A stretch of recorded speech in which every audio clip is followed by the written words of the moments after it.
Bismillahirrahmanirrahim. Assalamualaikum warahmatullahi wabarakatuh. Baiklah, untuk hari ini kita akan belajar mengenai koordinat Kartesius ya. Materi ini sudah pernah diajarkan ya di SD waktu kelas 6 ya. Nah, untuk sekarang kita akan belajar mengenai detailnya. Nah, kita lihat dulu peta konsepnya ya. Peta konsepnya di sini ada koordinat Kartesius.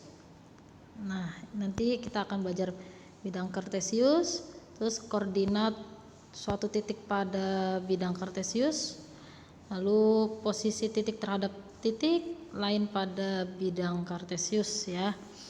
Lanjut, nanti untuk koordinat suatu titik pada bidang Kartesius ini nanti dibagi menjadi kedudukan titik terhadap titik asal, lalu ntar posisi titik terhadap titik lain pada bidang Kartesius ini ada 3, ada posisi relatif titik terhadap titik, posisi relatif titik terhadap garis, lalu menyelesaikan masalah tentang koordinat Kartesius ya. Nah, kita bisa lihat di sini seorang anak diminta oleh orang tuanya untuk mengantarkan paket ke rumah saudaranya di sebuah kompleks perumahan. Nah, ia belum pernah sekalipun pergi ke tempat tersebut ya.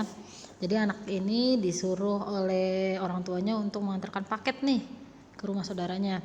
Nah, agar sampai ke tujuan, tentunya ia akan meminta petunjuk arah lokasi yang dituju kepada orang tuanya atau kepada orang lain yang mengetahui lokasi tersebut. Nah, berdasarkan petunjuk yang diberikan orang tuanya, maka ia akan mampu sampai ke rumah tujuan sepanjang ia mengetahui arah mata angin seperti arah utara, timur, dan barat daya ya. Pada bab ini kamu akan belajar nih untuk mengetahui arah mata angin seperti yang dijelaskan di atas ya. Nah,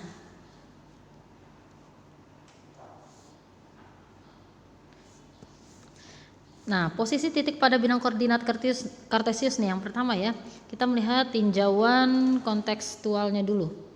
Nah, mungkin kamu pernah ya mendengar istilah utara, selatan, timur, dan barat. Nah, tahukah kamu di mana letak arah mata angin tersebut?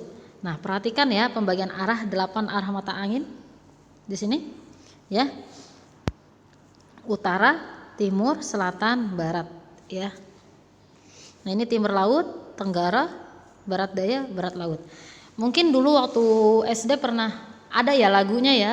Lagunya seperti timur, tenggara, selatan, barat daya, barat barat laut, utara timur laut gitu ya. Ini sudah biasa ya kita mendengar lagu seperti itu ya. Jadi dihafalkan arah mata angin ini ya. Nah, di sini gambaran tata letak antar rumah teman Ali, yaitu ada Budi, Cahya, Dita, Eni, dan Fitri terhadap rumah Ali ya. Nah, sebagai acuan patokan masing-masing adalah seperti gambar 2.2 nih ya. Nah, kita bisa lihat rumah Ali adalah suatu tempat dalam matematika bermakna sebagai suatu titik ya, yang digunakan sebagai titik acuan atau patokan. Untuk menyatakan letak rumah teman-temannya, artinya dalam standar arah mata angin, rumah Ali merupakan titik pangkal acuan letak terhadap rumah teman-temannya. Nah, jadi ini kan rumah Ali nih ya, ini rumah Ali. Jadi patokannya misal Ali ini B itu siapa tadi? B itu Budi ya. Jadi kita lihat aja nih patokan-patokan arahnya aja ya di sini. Jadi setiap kotak berapa meter nih? Jadi ntar patokannya aja ya ke arah mananya gitu. ya. Nah, sekarang tinjauan formalnya.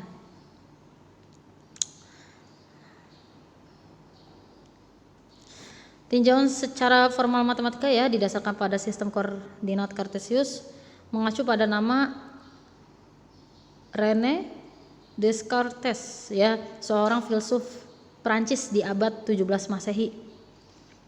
Berdasarkan tinjauan konseptual secara matematis ya, formal matematika, rumah Ali dianggap sebagai titik acuan dengan satu satuan mewakili jarak sepanjang 100 meter sehingga pada standar arah mata angin, letak rumah Ali dan rumah teman-temannya adalah seperti berikut.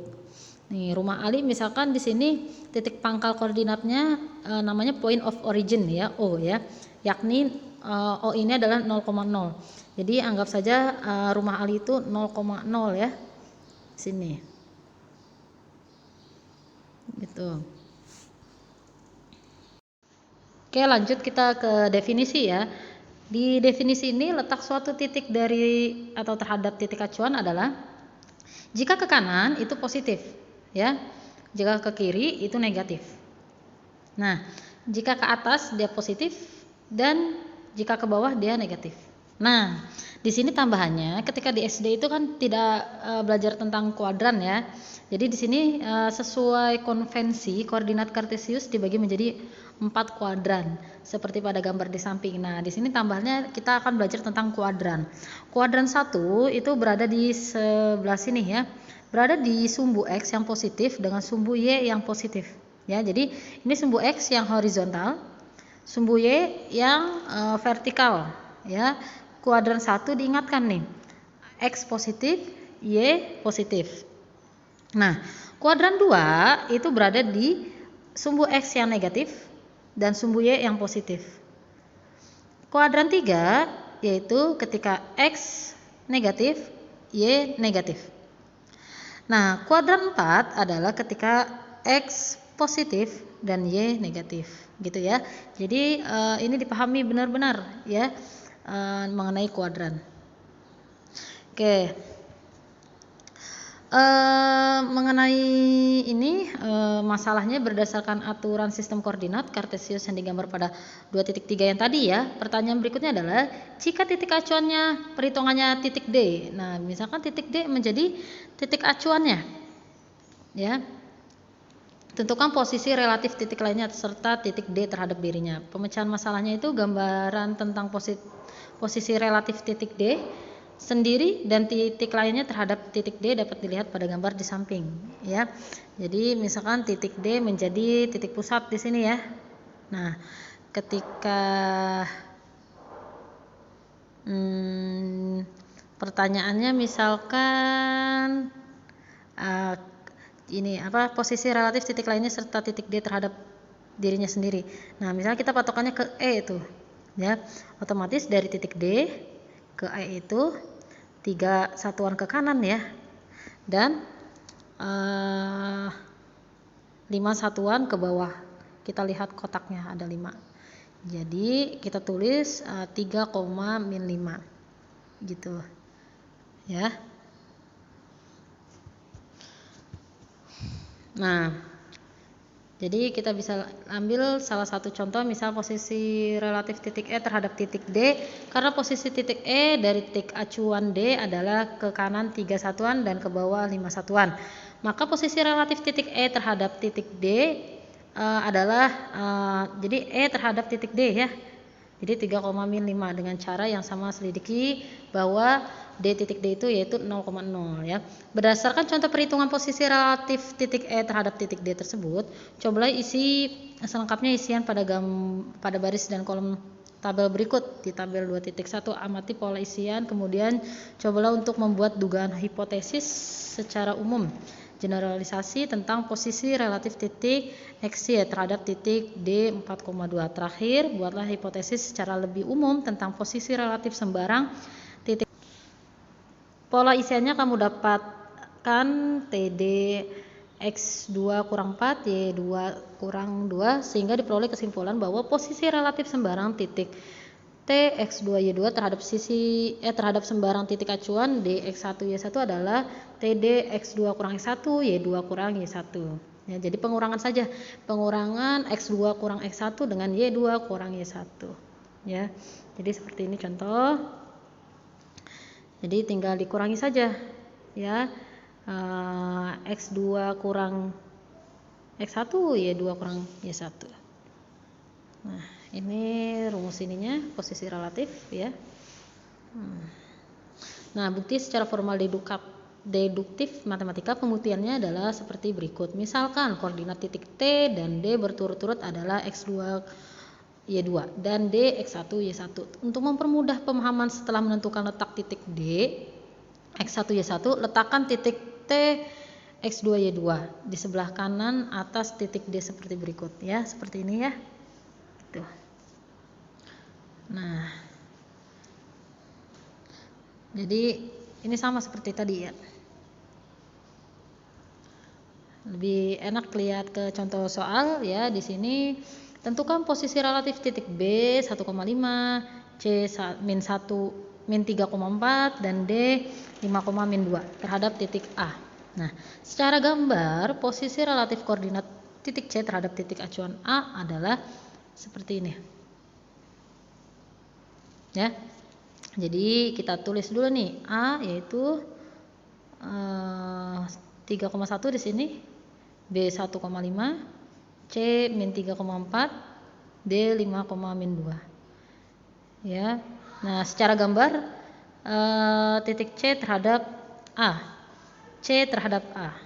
C terhadap A, ya. Posisinya lihat C terhadap A, patokannya dari A-nya, dari belakangnya ya. A ke kiri 6, ke atas 3. Ke kiri itu negatif, jadi negatif 6 dan ke atas 3, jadi posisinya 3, jadi min 6,3 gitu ya. Jadi secara gambar posisi titik C terhadap titik acuan A gitu. Jadi patokannya ke arah acuannya gitu. Nah, atau dengan cara C ke A ini dari soal yang ini tinggal dikurangkan saja ya, min 3,4 dan 3,1. Jadi XC dikurangin XA, YC kurangin YA, min 3 dikurangi 3, 4 dikurangi 1 menjadi min 6,3. Dengan cara yang sama dapat diselidiki kebenaran koordinat titik lainnya relatif terhadap titik A, yaitu koordinat A, BA, dan DA, hingga diperoleh hasil-hasil seperti yang terdapat pada gambar B. Jadi cukup sekian ya sampai di sini materinya. Jadi dipelajarin dari awal sampai akhir, ikutin prosesnya ya. Jadi nanti ketika ada latihan soal kalian bisa mengerjakan. Oke, terima kasih. Cukup sekian. Jaga kesehatan, tetap semangat belajar di rumah. Wassalamualaikum warahmatullahi wabarakatuh.